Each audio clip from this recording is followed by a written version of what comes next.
Welcome back to the news at 10. Let's take a look at some business news. Here's Bisi Adebayo.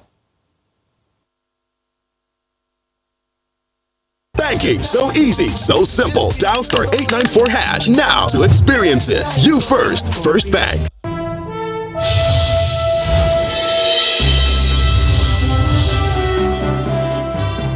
Many thanks, Ijeoma. The Securities and Exchange Commission has presented a 12-page document on the rules for derivatives trading as part of plans to set the ball rolling for a thriving market in Nigeria. While presenting the rules at a training for brokers at the Nigerian Stock Exchange, the acting head, Registration Exchanges, Market Infrastructure and Innovation at the SEC, Mr. Timi Agama, explained that the rule includes living up to the disclosure requirements set by the Commission.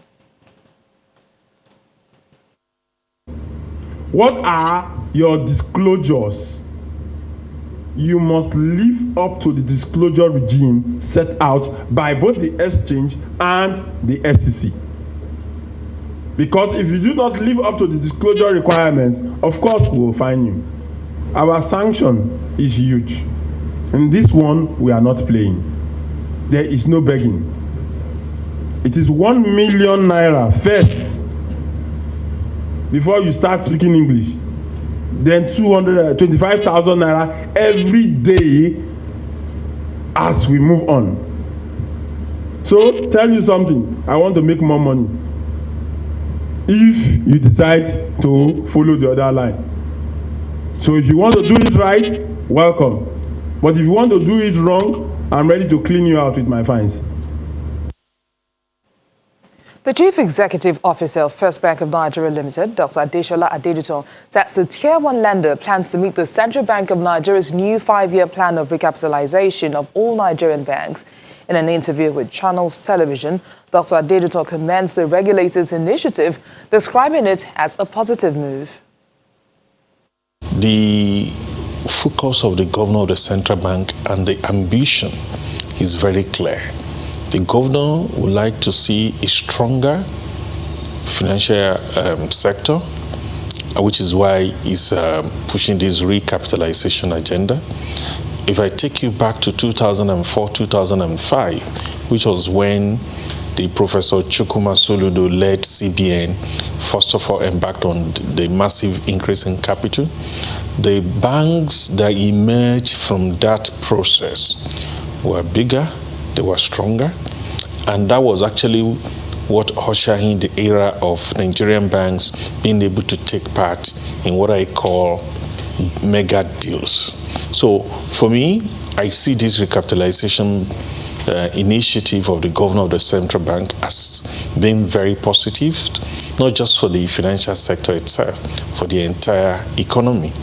And for us specifically as First Bank, like I've highlighted, the reason why we have existed for 126 years and we have remained a dominant player in that sector is that continuously we have the ability to invent and reinvent ourselves. And in this particular instance, depending on where the central bank wants the strategic, systemically important banks to be in from a capital perspective, we are fully ready.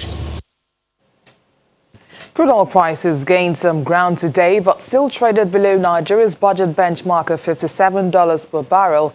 Brent crude gained 25 cents to trade at $54.70 a barrel, while US crude was up 62 cents at $50.73 a barrel. Today's gains come amid hopes for new output curbs from OPEC and its allies to offset any potential drop in demand triggered by the coronavirus outbreak in China.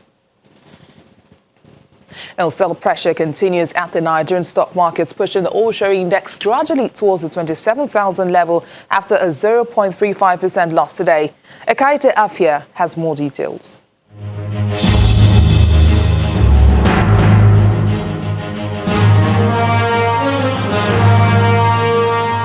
Hello and welcome to the Stock Market Report. The all-share index of the Nigerian stock market is gradually heading towards the 27,000 lower level as more sell pressure by investors push the benchmark indicator lower by 0.35% today. This comes as a hangover of profit-taking, which dominated the last 5 trading sessions of January, continues across all major counters of the market for a second day in the new month and led to an additional 1 billion naira loss in value. Zenith remains top on the trades list for a 3rd consecutive session as investors take position ahead of the Tier 1 lenders' full earnings report, while overall volume of shares traded was higher by 3.27 million units against the previous session. Meanwhile, here are the top 3 gainers and losers for the day. And that's the stock market report. I'm Ekaite Afia.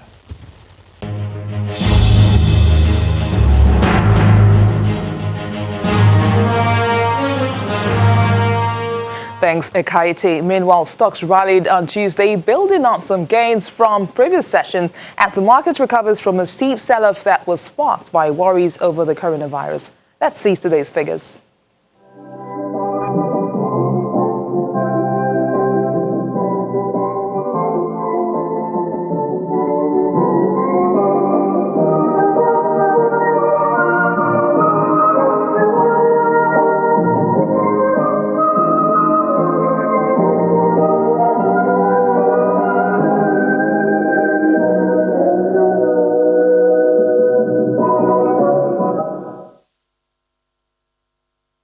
And that's it on Business News. It's back to you, Ijeoma.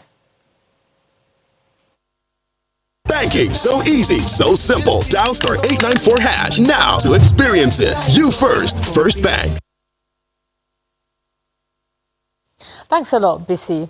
The Finima Nature Park, which is part of the Nigeria LLNG's contribution to national and global conservation, is soon to gain international recognition as a site of international importance. The Director of Forestry and representative of the Minister of State for Environment, Tiamiu Sikiru, said this at an event to celebrate the 2020 World Wetlands Day at the Finima Nature Park, Bonny Island in Rivers State. The park is home to numerous wildlife species, including dwarf crocodiles, troops of the Muna monkey, African fish eagles, and African grey parrots. The world is in dire need of more wetlands like this. That has since triggered the need to create more awareness on the vital role of wetlands, especially at a time the world is commemorating Wetlands Day on February the 2nd. Finima Nature Park attracts an endorsement as a Ramsar site of international importance. The Honourable Minister has signed a letter designating this place as Ramsar site of international importance. We have handed over the letter to NCF, who will now forward it to Ramsar Convention Secretariat. Because you know, Ramsar is a UN convention. Once it's recognized as a Ramsar site, it has international recognition, United Nations recognition. Nigeria currently has only 11 Ramsar sites of international importance across the country, and Finima Nature Park is soon to be an addition to the list. The park became operational in 1999. We've kept it as it is, and if anything, year in, year out, we do some tree planting exercise. But the nature park really has been set up for conservation, for research, for studies, and we have a lot of children coming here for field trips to learn about biodiversity and conservation. The more sites we can get in Nigeria identified internationally, the more funding can come to these sites to preserve them, the more grants and research will go on in these areas. There are some endangered species even within this area. We spoke this morning of the pygmy hippo that was endemic to this region and is now threatened. So the more awareness, the better for the ecosystem. Finima National Park has been a tourist site for several years. In 2019 alone, more than 300 schools visited the park to have a feel of nature's best. Goxi Micro Insurance made history in 2019 when it became the first micro insurance operator in Nigeria to operate as a state composite company transacting life and general micro insurance business. The chairman of Goxi Micro Insurance explained that the establishment of the company was born out of the need to improve the lives of low-income earners and support micro and small enterprises. He was speaking during the official announcement of the new venture here in Lagos. The concept of microinsurance is not new in Nigeria. The only recent development is the licensing of standalone microinsurance by the National Insurance Commission, NICOM, and for which Goxi is the first. Thank you very much. Now we can do better. Thank you. To officially launch this new chapter, the chairman of Goxi Microinsurance explains the direction of the new business line. It is our conviction that low-income people and owners of small businesses require robust risk mitigation services. By the nature of their slim economic base, Financial Development Organization, EFINA, and NICOM are also here to give support to Goxi in an effort to deepen insurance penetration and acceptance in the country. We work together with operations to reduce challenges of market education,